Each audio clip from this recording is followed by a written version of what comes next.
కాకినాడ జిల్లాకు పిఠాపురం మహారాజా కాకినాడ జిల్లాగా నామకరణం చేయాలని కురుమళ్ల రాంబాబు, వర్ణపు చక్రధర్రావు, కొండపూడి శంకర్రావు ప్రభుత్వానికి విజ్ఞప్తి చేశారు. ఈ విషయమై పిఠాపురంలో సూర్యరాయ విద్యానంద గ్రంథాలయం ఆవరణలో పార్టీలకు అతీతంగా పలువురు నాయకులు, ప్రముఖులు సమావేశమై కార్యాచరణ రూపొందిస్తూ తీర్మానం చేశారు.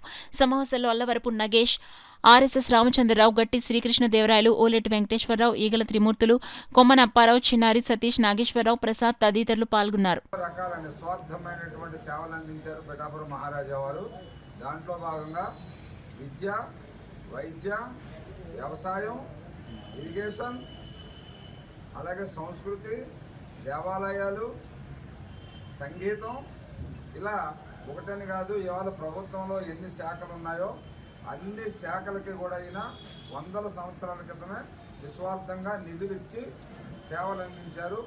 అందుమూలంగా ఇవాళ కాకినాడలో పిఆర్ విద్యా సంస్థలు, Jawaharlal Nehru technological university, Rangaraya medical college లాంటి ప్రపంచ ప్రఖ్యాతిగాంచినటువంటి ఎన్నో సంస్థలని వారు ఏర్పాటు చేశారు. వాటిలో చదువుకుని ఇవాళ ప్రపంచవ్యాప్తంగా పిఠాపురం రాజా వారు స్థాపించిన విద్యా సంస్థల పూర్వ విద్యార్థులు ఎంతోమంది భారతదేశ ప్రతిష్టను ఇనుమడింపజేస్తూ ప్రపంచంలో ఎంతోమంది ఉన్నారు. అయితే పిఠాపురం మహారాజా వారికి ఇతర మహారాజులు మన భారతదేశంలో ఉండి సేవలు అందించినటువంటి మహారాజుల వలె అంతగా గుర్తింపు రాలేదేమోనని ఇది నా వ్యక్తిగత అభిప్రాయం. చేత మన కాకినాడ జిల్లాకి కాకినాడతో పాటు పిఠాపురం మహారాజా వారి కాకినాడ జిల్లా అనేటువంటి పేరు ప్రతిపాదించాలని ప్రభుత్వం వారికి, అది సాధించి తీరాలని ఇక్కడ వారి యొక్క సంస్థల ద్వారా ప్రయోజనాలు పొందినటువంటి పూర్వ విద్యార్థుల్ని, ఈ ప్రాంత ప్రజల్ని కూడా నేను కోరుకుంటున్నాను.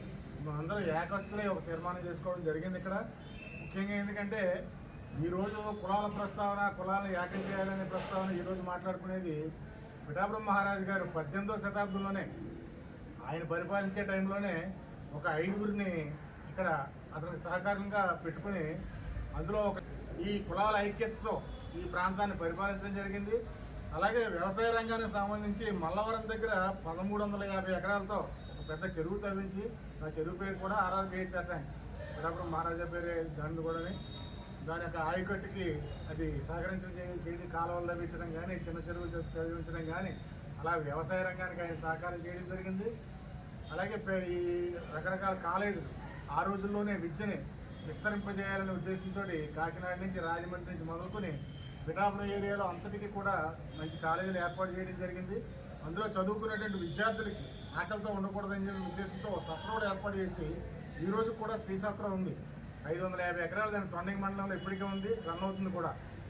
ఇలాంటి గుప్తదానాలు కూడా ఎన్నో చేశారు ఆయన. ఇవన్నీ చేసినప్పటికీ ఆయన పేరు ప్రఖ్యాతులు కానీ ఎక్కడ ఏమీ కనిపించే పరిస్థితి లేదు. ఎక్కడో మనకి అంతర్వేదిలో ఉన్న లక్ష్మీనరసింహస్వామి ఆలయం కూడా పిఠాపురం రాజా గారు కట్టించింది. అలాగే అన్నవరం దేవస్థానం కానీ, ఇలాగ ఎక్కడ చూసుకున్నా దేవాలయాలు ఆయన చేసిన సంస్కరణల ద్వారా మనం కూడా లబ్ధి పొందాం. కాబట్టి ఆయన పేరును మన జిల్లాకి పెట్టాలనే ఒక దృఢ సంకల్పంతో మేమందరం ముందుకు వచ్చాం. ప్రభుత్వానికి విన్నవిస్తున్నాం, డిమాండ్ చేస్తున్నాం కూడా. మా జిల్లాకి, మా కాకినాడ జిల్లాకి పిఠాపురం మహారాజా గారి పేరు పెట్టండి, పిఠాపురం మహారాజా కాకినాడ జిల్లాగా ఈ పేరును మార్చండి అని చెప్పి ప్రాధాన్యపడుతున్నాం పక్కనే.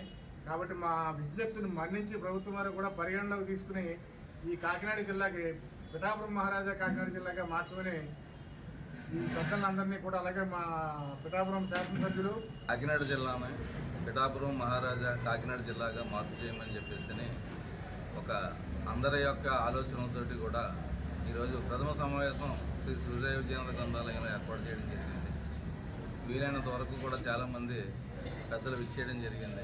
ఇది మరింత విస్తృతంగా ఈ సమావేశాన్ని అక్టోబర్ 5 శ్రీ మహారాజా వారి జయంతి సందర్భంగా అది ఆ రోజు మళ్ళా మనందరం కూడా కాకినాడ జిల్లాలో ఉన్న ప్రముఖులందరితోటి కూడా ఒక సమావేశం ఏర్పాటు చేయడానికి ఈరోజు ఈ సమావేశం తీర్మానం చేయడం జరిగింది. ఈ విషయంలో మన కాకినాడ జిల్లా వాసులంతా కూడా పిఠాపురం మహారాజా కాకినాడ జిల్లాగా మార్చేంత వరకు కూడా అందరూ కూడా సమిష్టిగా ఒక మంచి నిర్ణయాలు తీసుకుంటూ కూడా ఇది ప్రభుత్వానికి తెలియజేసి ఇది సాధించడానికి ఒక సాధన కమిటీగా కూడా ఏర్పడి మనం ఇది ఖచ్చితంగా సాధించుకుంటామని చెప్పేసి నమ్మకంతో ఈ ఉద్యమాన్ని ముందుకు తీసుకెళ్దామని చెప్పేసి అందరికీ తెలియజేస్తున్నాం. ఖచ్చితంగా అక్టోబర్ 5వ తారీఖు మాత్రం బ్రహ్మాండమైనటువంటి సమావేశం